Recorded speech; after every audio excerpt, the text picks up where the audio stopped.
Hi everyone, Comic Reviewer here.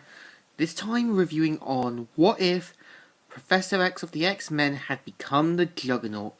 Now, we all know that the Juggernaut is King Marco.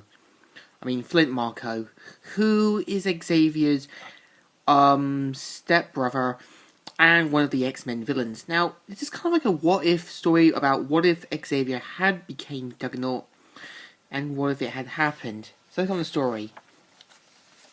It starts off how, in an alternative world, the X-mutants have become the dominant species, and they're like, well, what have we here?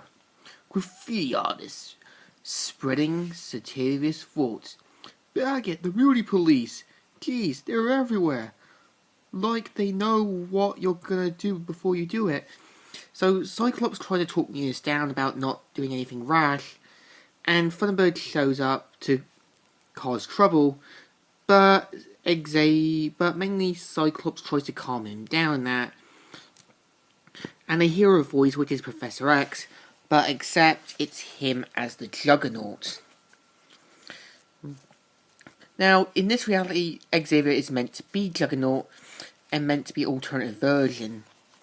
At the same time, they're like, Daddy, tell me a story! Not Nick. Tell me about the time Uncle Owen bought Hawaii. Daddy, that's a funny one. So mainly Scott's not in the mood and tries to talk and tell them to play with her siblings. And Jean and Scott are talking, and Scott explains how far they've fallen and how their children might become affected one day. Now, when you think about it, I think I do respect Scott in this because he's now aware of how fallen the mutants have become and how they've just become no better than humans themselves. So the Watcher explains that in this reality, Xavier was the one who grabbed the gem by accident while trying to stop his stepbrother Flint Marco from grabbing it, because during the events of Korea, he mainly cowered and hid behind a rock. It was like, Clint, come back here, you fool. That's a court-martial defense. So he ends up mutating into Juggernaut while Clint gets away. And given the fact that the X-Men don't exist in this universe, Magneto will attack the nuclear base, but instead, the Fantastic Four were the one who stopped them. Now, this does remind me a lot of the TV series where they battle Magneto. So, of course, during that time, Xavier tries to break through, and Magneto starts to take over the world with his army of mutants, fearing everything Xavier has done. Characters like Bobby Drake and Hank had died, and Xavier shows up to cause trouble and says, "Hear me, nations of Earth. Henceforth and forever, mutants the world over are under my protection. Any human attempting to harm any mutant anywhere will answer to me. That is all."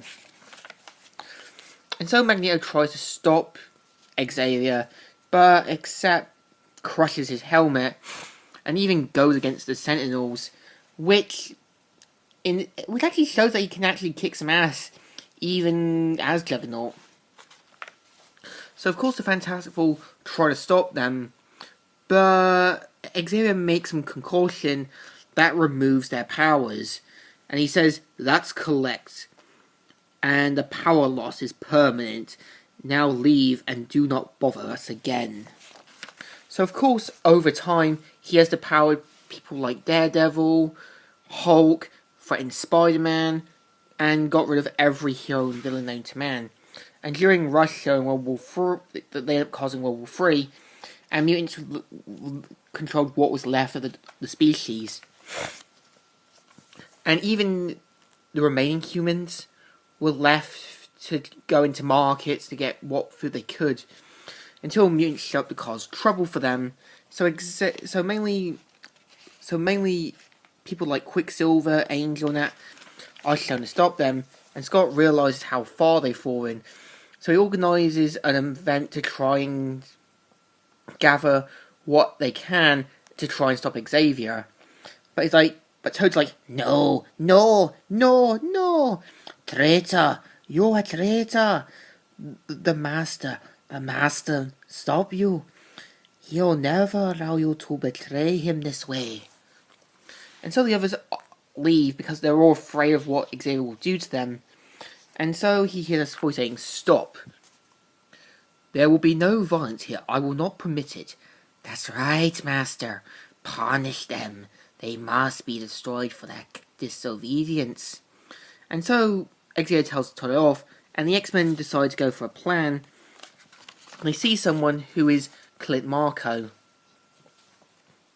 So Flint explains that they're going to Asteroid M, where Magneto reveals himself. And Flint explains that he was kicked out of his house by Xavier and his mutants, and decides to join with Magneto out of jealousy and anger for losing his home and for his powers.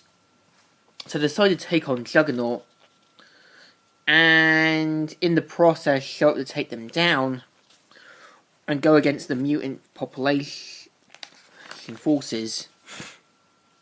So Xavier goes after them, even gets to Colossus and reads his thoughts. Given the fact that Magneto created these special headband devices to prevent them from finding their thoughts, so he heads to where the space station is, and despite Scott's best attempts to try and calm him down, he's like, no, you can't say such things, and me, I won't permit it. I'll snap your neck like a twig before I... So, the explosion happens, which sends the Tyrant out into space, and presumably forever, and the X-Men decide to fix what they can in order to repair what they've broken. So, this is the story. It's actually pretty good, but the only downside, I don't see Xavier taking his powers for granted and becoming just as worse as Magneto, because he would set a proper example for this and try and set things right. So I give this comic a good thumbs up. Still good, and still alright. So, Comic Reviewer here, signing out.